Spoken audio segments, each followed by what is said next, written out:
¿cómo le va? ¿Cómo está? La buena noticia es que estamos juntos, que estamos bien.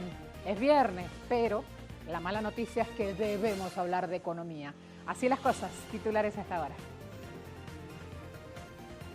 El presidente Nicolás Maduro en Venezuela aumentó el salario y el ticket de alimentación socialista. Esa es la buena de este día. No crea que no pensé en darle buenas noticias.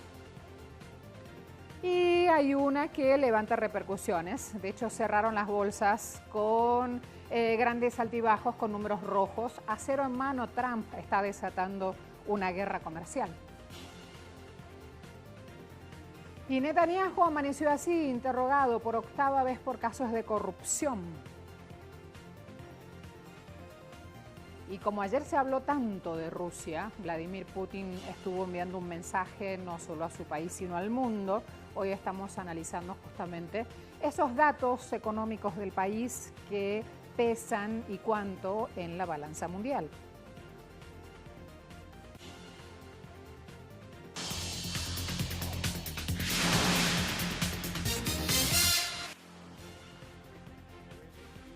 El salario mínimo y las tablas salariales en un 58%. Gracias. A ti mejor.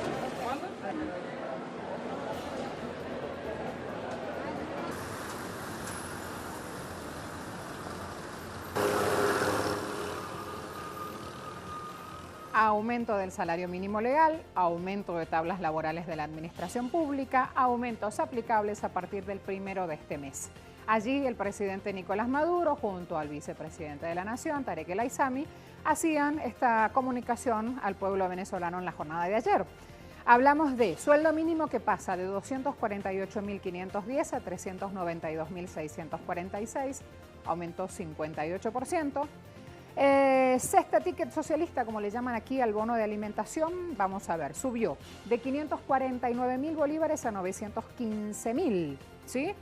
La unidad tributaria, sobre esto se calcula justamente ese número, pasó de 300 a 500 bolívares, con lo cual, cerrando, redondeando un poquito ya los datos, vamos a ir a un ingreso que si hacemos todo el número completo, ingreso mínimo mensual legal, 1 de marzo, va a estar parado en 1.307.646 bolívares. ¿Qué dicen los opositores al presidente Maduro? Critican el aumento salarial. ¿Qué dice el gobierno con Nicolás Maduro a la cabeza? Que hay que blindar lo más posible al trabajador justamente en esta situación donde, si bien el dólar ilegal sigue a la baja, los empresarios siguen practicando precios de usura y frente a esa batalla, justamente a esa guerra económica en el frente de acción, se toma esta medida, protección a los trabajadores del país. Puerto Rico sigue sin luz. Ay, Marcelo, te fuiste de vacaciones y ya había pasado Irma y María y estaban los habitantes de la isla sin luz. Bueno, por causas desconocidas ayer hubo una nueva falla y miren lo que pasó. Testimonios. Nos sigue afectando el que cada vez se vaya la luz. Número uno, se afectan los equipos, se afectan las ventas. Un día como hoy, que habían 2 cruceros en el muelle, los turistas pasaban, veían el restaurante a oscuras y se iban, no entraban porque estábamos a oscuras, veían que no teníamos energía. Invertimos un poquito en máquinas de batería, de esas que se cargan, y pues con eso hasta que nos dure la carga, así rezando que llegue la luz antes de que se nos acabe la carga. Recuperación económica de Brasil no muestra mejoría. Datos oficiales, lo último, PIB del país crecía 1%, ligeramente por debajo de las estimaciones de un 1,1%. Sí, es verdad, si hace esa diferencia, va a ver que la recuperación es gradual y existe. Las autoridades dicen, el sector agrícola es uno de los más importantes en su economía y ha presentado variaciones. Fíjese con esto. La agricultura brasileña es un componente muy importante del Producto Interno Bruto. La agricultura tiene productos que son importantes, como la soja y el maíz, y debido a esto, las variaciones en la cosecha y en el periodo agrícola tienen un gran impacto en el PIB. Lo importante es decir que el crecimiento del año está dentro de nuestras predicciones. Eso es lo importante, que no está sujeto a esas variaciones durante el año. Creció más aquí y menos en agricultura, o en un sector u otro, pero el PIB en general creció un 1% este año y está entrando en un ritmo fuerte en 2018. Fíjense además esta situación, bicicletas.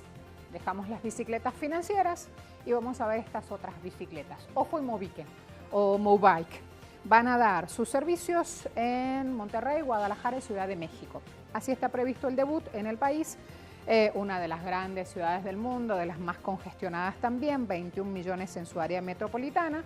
Mobike tiene sede en Pekín, ha recaudado más de $1.000 millones, está interesada en llevar sus bicicletas a Ciudad de México.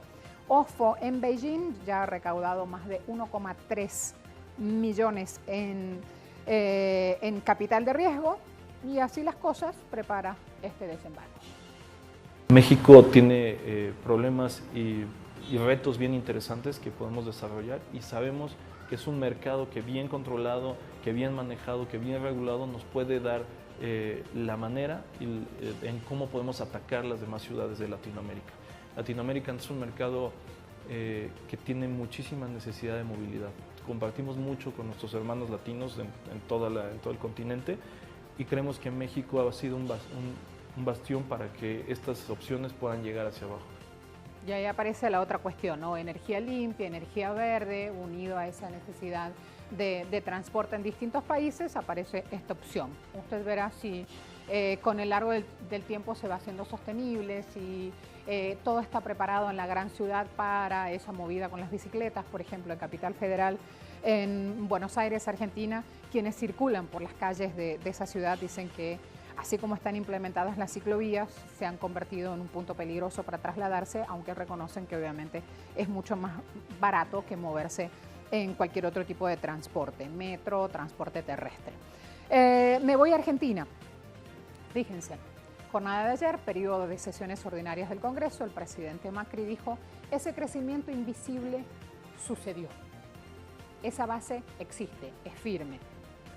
Suficiente que pronunciara esa frase el presidente argentino para que estallaran las redes sociales, para que aparecieran cantidad de burlas significativas, respuestas, contraindicaciones, en fin.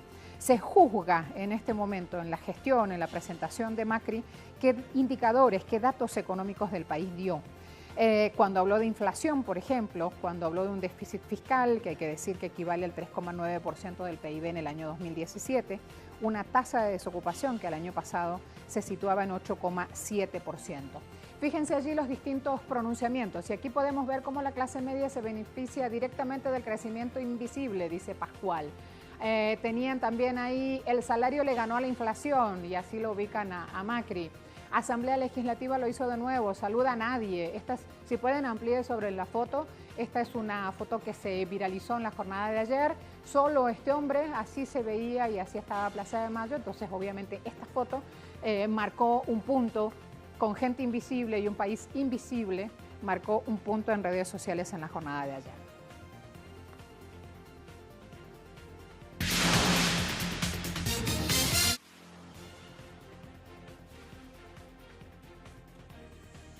Cotización, vamos a ver, Brent 64.28, perdía 2,19%. Tapé el balancín, no, se lee bien, ahí lo tienen. WTI 61.41 en dólares, sexto OPEP 62,22. Estamos hablando de que OPEP siempre cotiza el barril también en dólares. Primera pausa, a la vuelta le voy a hablar de Trump y de una decisión que tomó y del acero. Y fue tal la repercusión que hasta China respondió. Miren esto.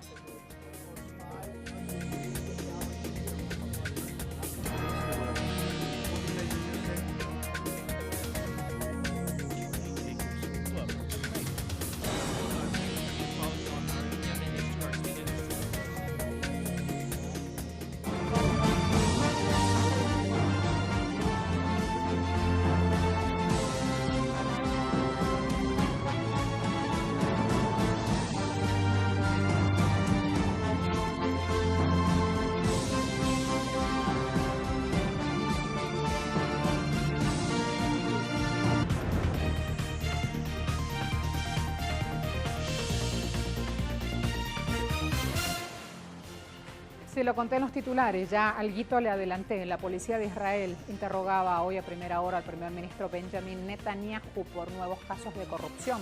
Agentes antifraudes amanecieron en la residencia oficial del primer mandatario en Jerusalén por el llamado caso 4000, que indaga supuestas filtraciones de información privilegiada a Beseo, que es el principal operador telefónico de Israel, a cambio de que el mandatario recibiera una oferta favorable en medio de en un medio relacionado con la compañía. Asimismo, también hay que decir, la esposa del primer ministro, Sara Netanyahu, fue interrogada por el mismo caso, pero en Tel Aviv. Están detenidos ya el director del Ministerio de Comunicaciones, colaborador desde hace 2 décadas, Shlomo Filber, así como el ex asesor de prensa de la familia y el principal accionista de Besek, Shaul Elovich, con quien el primer ministro mantiene una estrecha relación. Y usted me dirá, ¿dónde va la cuestión de la economía aquí? Y ahí le respondo, ¿y dónde va la cuestión de las investigaciones de corrupción en Israel? Esta es la 8ª vez que indagan al mandatario por casos de corrupción. Aquí la declaración. Este jueves Trump ha dicho que en los próximos días impondrán un nuevo gravamen para metales extranjeros, 25% de impuesto para el acero, 10% para el aluminio. Ya venía amenazando con ponerlo en marcha, allí entonces la decisión, si bien se conocen los detalles de las subidas, no de los países afectados, todo apunta a que Trump va a seguir las recomendaciones del Departamento de Comercio, muy a pesar de las advertencias que hacen los representantes de la Cámara de Estados Unidos, el republicano Paul Ryan, de las consecuencias no deseadas de estas tarifas, pero Trump marcha para adelante y quiere darle un ok a las grandes industrias. Una de las patronales del acero, Alianza para Manufacturas Americanas, que incluye acereras gigantes como US Steel o ArcelorMittal, desde hace unos días ya iniciaron la difusión de un anuncio presionando a Trump para que cumpla con la promesa electoral de proteger, le llaman, la industria estadounidense. No culpo a los demás países. Cuando estaba en China dije, escuché al presidente Xi, siento un gran respeto por el presidente Xi. Le dije, no lo culpo. Si puede salirse con la suya ganando casi 500.000 millones de dólares al año en nuestro país, ¿cómo puedo culparlo? Alguien estuvo de acuerdo con estos tratos. Y esas personas deberían avergonzarse de sí mismas, de lo que han dejado pasar. Así que lo estamos devolviendo, y lo estamos devolviendo relativamente rápido, y vamos a establecer tarifas. Esta semana estaremos firmando. Será un 25% para el acero, será un 10% para el aluminio, y lo será por un largo periodo de tiempo. Allí tenían cuáles van a ser los aranceles, falta ver ahora la lista de países que entran allí en danza. China ya le salió el paso al Trump. China insta a los Estados Unidos a actuar con moderación en el uso de protocolos de protección comercial y respetar las normas comerciales multilaterales con el fin de hacer una contribución positiva al orden económico y comercial internacional. Unión Europea, que dice, Hispan TV lo tiene de titular esta hora, Europa amenaza con responder aranceles de Trump con firmeza. Están destacando palabras del presidente de la Comisión Europea, Jean-Claude Juncker, quien ha rechazado de plano las palabras de Trump. Dijo, no nos vamos a quedar de brazos cruzados, el aluminio está siendo golpeado por medidas injustas, que a más seguro, tal cual indica aquí la traducción, que a más seguro pondrá en peligro miles de puestos de trabajo en la Unión Europea. ¿Qué dice Japón, viejo aliado de Estados Unidos? Las principales compañías también en este país lamentan la decisión de Trump. Es profundamente lamentable que el presidente Donald Trump haya anunciado sus planes. Estoy terriblemente preocupado de que tales restricciones unilaterales a la importación en aras de la seguridad nacional tengan un gran impacto no solo en las exportaciones de acero de Japón, sino en todo el comercio de acero en todo el mundo. Esperamos encontrar la oportunidad de decirle a los Estados Unidos que las importaciones de acero y aluminio de Japón, que es una nación aliada, no representan ninguna amenaza para su seguridad nacional.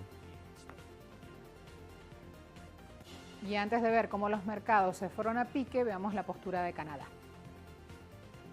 Obviamente, estamos siguiendo esta situación muy cuidadosamente. Lo que puedo decir es que cualquier tarifa o cuota que se imponga a nuestro aluminio o a nuestra industria del acero sería inaceptable. Cualquier decisión de este tipo tendría un impacto en ambos lados, De hecho, Canadá tomaría las medidas apropiadas para defender a los trabajadores y a la industria siderúrgica y del aluminio, así como la siderúrgica. Y lo que tenemos que recordar es que Estados Unidos es de hecho un superávit comercial con Canadá y vendrían con unos 2.000 millones para comprar más acero de Estados Unidos, más que cualquier otro país del mundo. Y cualquier sugerencia de que el acero canadiense plantearía una amenaza para la seguridad nacional está total y obviamente fuera de lugar.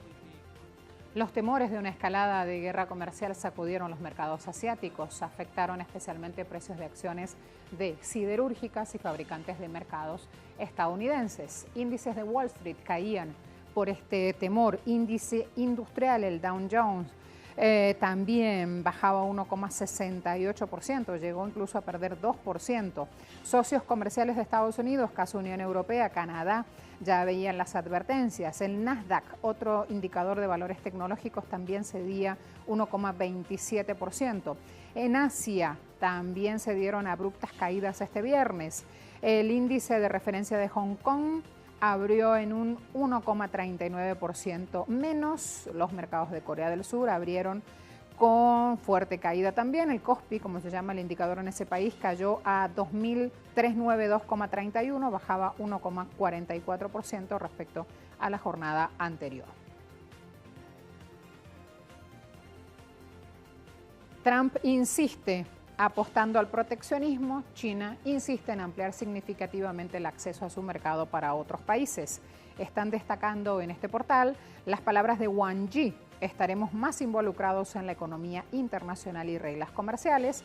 Ampliaremos, tal cual dice aquí, y esto es lo que sustenta justamente el titular, ampliaremos significativamente el acceso al mercado, abriremos el sector de servicios, especialmente en el sector financiero, y crearemos un entorno de inversión más favorable. ¡Qué miedo! Ahí las cosas, así planteado justamente este panorama. La economía italiana crecía 0,3%, último trimestre de 2017. Se vienen las elecciones, esos son datos oficiales, esos son de hoy. Cuando hablamos de que se vienen las elecciones, se mueven rápidamente los ciudadanos con sus voces y con sus reclamos. Ciertamente para la izquierda sí, porque representan mis valores, valores de la población, de la solidaridad, de la inclusión y de la sociedad moderna, al igual que nuestra asociación de los gondoleros hoy. Quiero que Italia se organice de una manera que permita a nuestros hijos tener un futuro y no tener que irse al extranjero. Para nosotros, las pequeñas empresas, la prioridad es que bajen los impuestos, porque con este nivel de impuestos no podemos seguir adelante. Este es el problema. Hay una frase de un vendedor muy conocido en República Argentina que siempre se usa: lloren chicos, lloren. Esto es, pidan lo que estoy vendiendo, helados, dulces. Bueno, así nos pasa a todos cuando llegan las elecciones y los ciudadanos salimos a hacer los pedidos. A la vuelta a Rusia, en nuestro análisis del día.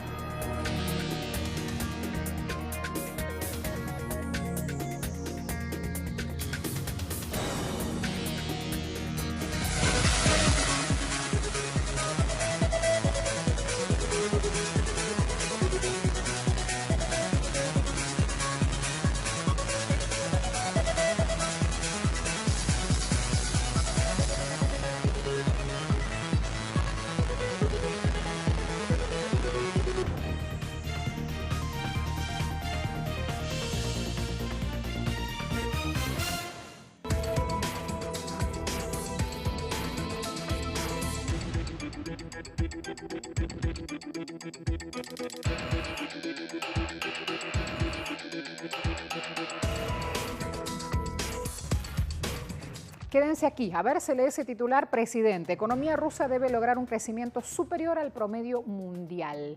Ajá, Putin quiere eso. ¿Y con qué cuenta hoy por hoy? Revisemos la economía del país. El país más grande del planeta, con más de 17 millones de kilómetros cuadrados de extensión y una población que supera los 143 millones de habitantes.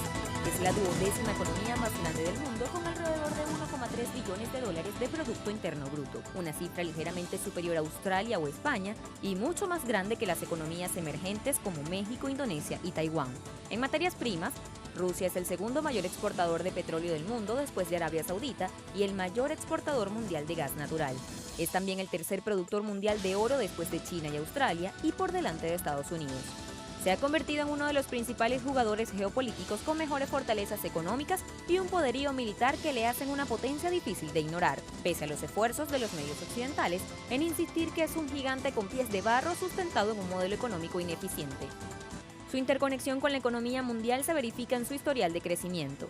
En 2009, cuando la crisis financiera golpeaba con fuerza, Moscú vivió su primera gran recesión postsoviética. El PIB se contrajo con fuerza en 7,9%, después de haber crecido a un ritmo cercano al 6% en 2008.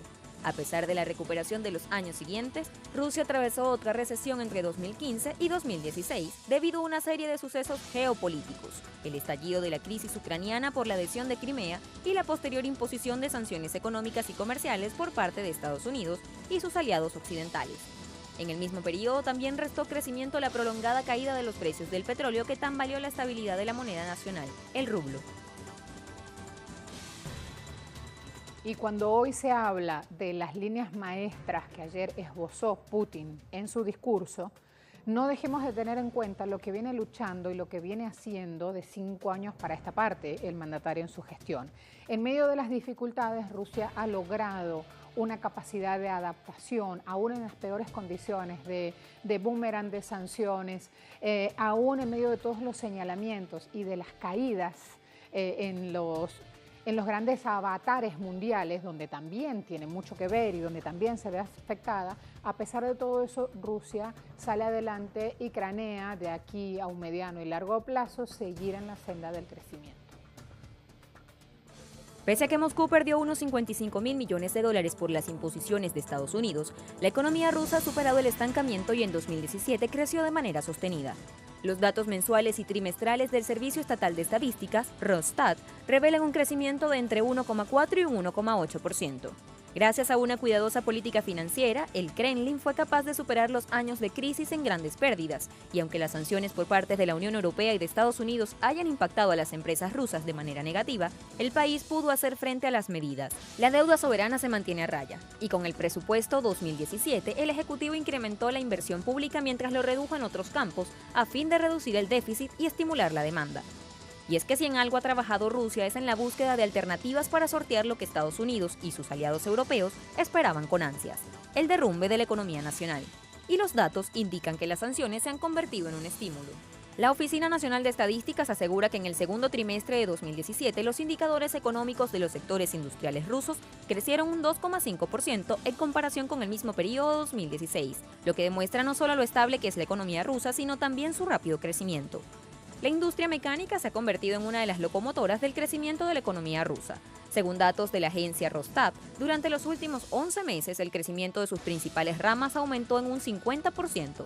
Este aumento se debió al ascenso de la demanda proveniente de la industria minera, que incrementó la producción de hidrocarburos y de combustibles debido al alza de los precios de estos productos hasta noviembre de 2017. Las exportaciones de gas aumentaron un 8,7% hasta situarse en los 175.000 millones de metros cúbicos, mientras que su producción creció un 14,6% hasta alcanzar los 426.000 millones de metros cúbicos, según datos de Gazprom. Por su parte, la producción de alimentos agrícolas se ha incrementado en casi $4.000 millones desde que en 2014 se restringieran las importaciones desde Estados Unidos y los países que integran la Unión Europea. Y si de inversión se trata, el potencial de la Rusia actual genera cada vez más interés entre propios y extraños. Según datos oficiales, las inversiones en el capital básico de las empresas y las organizaciones crecieron el 4,2% durante los 3 trimestres de 2017. Rusia además ha respondido con el fortalecimiento de alianzas comerciales con otros socios y más recientemente con la advertencia de reducir la dependencia de los sistemas de pagos estadounidenses y restar protagonismo al uso del dólar en las transacciones comerciales. Y si algo le hace temblar las piernas a Donald Trump es la potente cooperación Rusia-China. Ambas naciones coinciden en la necesidad de fortalecer sus monedas y poner fin al poderío de Estados Unidos, que actualmente, con el dólar, tiene el dominio de alrededor de 63% de las reservas de los bancos centrales del mundo, seguido por el 22% del euro. Hasta la próxima. Gracias por acompañarnos.